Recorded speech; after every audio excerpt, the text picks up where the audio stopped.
కృష్ణాపురం అనే గ్రామంలో రామయ్య సీతయ్య అనే మిత్రులు ఉండేవారు. ఇద్దరూ కూలీ పని చేసుకుంటూ కుటుంబాలను పోషించుకునేవారు. కానీ కొన్ని రోజులకు వాళ్లకు ఎక్కడికి వెళ్ళినా పని మాత్రం దొరకడం లేదు. అలా పని వెతుక్కుంటూనే ఒకసారి పక్కనే ఉన్న గ్రామానికి వాళ్ళిద్దరూ వెళ్ళారు. అక్కడ పని దొరక్కపోవడంతో నిరాశగా మళ్ళీ ఇంటి బాట పట్టారు. నడుచుకుంటూ వస్తూ కాస్త విశ్రాంతి తీసుకుందామని దారిలో ఒక పెద్ద బండరాయి మీద కూర్చున్నారు. అక్కడ కూర్చున్న కాసేపటికి వాళ్లకు, మీరు చాలా అదృష్టవంతులు, నేను వరాలిచ్చే రాయిని, నా మీద కూర్చుని మీరు ఏ కోరిక కోరుకున్నా, మనసులో ఏమనుకున్నా అది జరుగుతుంది.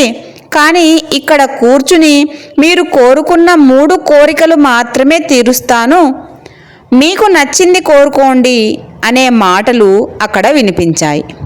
ఆ మాటలు విని మిత్రులిద్దరూ చాలా ఆనందించారు. వెంటనే, ఉదయం నుంచి తిండి తిప్పలు మానేసి నడుస్తూనే ఉన్నాం కదా, తినడానికి కాస్త భోజనం కావాలి అన్నారు. వెంటనే భోజనం ప్రత్యక్షమయ్యింది. ఇద్దరూ గబగబా తినేశారు.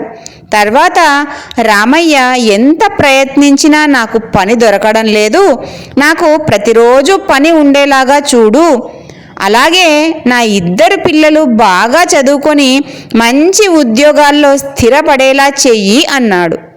అలాగే నీ కోరికలు తీరతాయి అంది బండరాయి. సంతోషంతో పని చేసుకోవడానికి వెళ్ళిపోయారు రామయ్య. కానీ సీతయ్య మాత్రం, నాకు 100 సంచుల నిండుగా బంగారు నగలు కావాలి అని కోరుకున్నాడు. అతను కోరుకున్నట్లుగానే అన్నీ ప్రత్యక్షమయ్యాయి.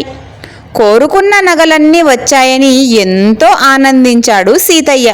ఆ ఆనందంతో రాయి పెట్టిన షరతులను మర్చిపోయి, నా దగ్గర ఇంత ధనం ఉంది, పొరపాటున దొంగలు దోచుకుంటే ఎలా అనుకున్నాడు. ఇలా అనుకున్నాడో లేదో 3 దొంగలు వచ్చి ఆ ధనం మొత్తం దోచుకొని వెళ్లారు. దాంతో బుద్ధి వచ్చిన సీతయ్య, ఉచితంగా వస్తున్నాయని ఇవన్నీ కోరుకోకుండా రామయ్యలాగా ఎప్పుడూ పని కావాలని అడగాల్సింది, అత్యాశకు పోయి వచ్చిన అవకాశాన్ని కూడా చేజార్చుకున్నాను అని అనుకుంటూ లబోదిబోమని ఇంటికి బయలుదేరాడు సీతయ్య. అదండి మరి ఈరోజుటి కథ. అయితే అత్యాశ గురించి తెలుసుకున్నాం కదా. మనం ఈ కథ గురించి తెలుసుకోవాల్సింది ఏంటంటే, మనిషికి ఆశ ఉండొచ్చు కానీ అతి ఆశ పనికిరాదు. అలాంటి అత్యాశతో ఉన్న అవకాశాలను చేజారించుకొని లేని అవకాశాల కోసం వెతుక్కోవడం కంటే ఉన్న అవకాశాలను సద్వినియోగం చేసుకోవడం మంచిది. మరి ఈ అంశం పైన మీరేమంటారో తప్పకుండా కమెంట్ రూపంలో నాకు తెలియజేయండి. మరో మంచి వీడియోతో మళ్ళీ మీ ముందుంటాను. అంతవరకు సెలవు.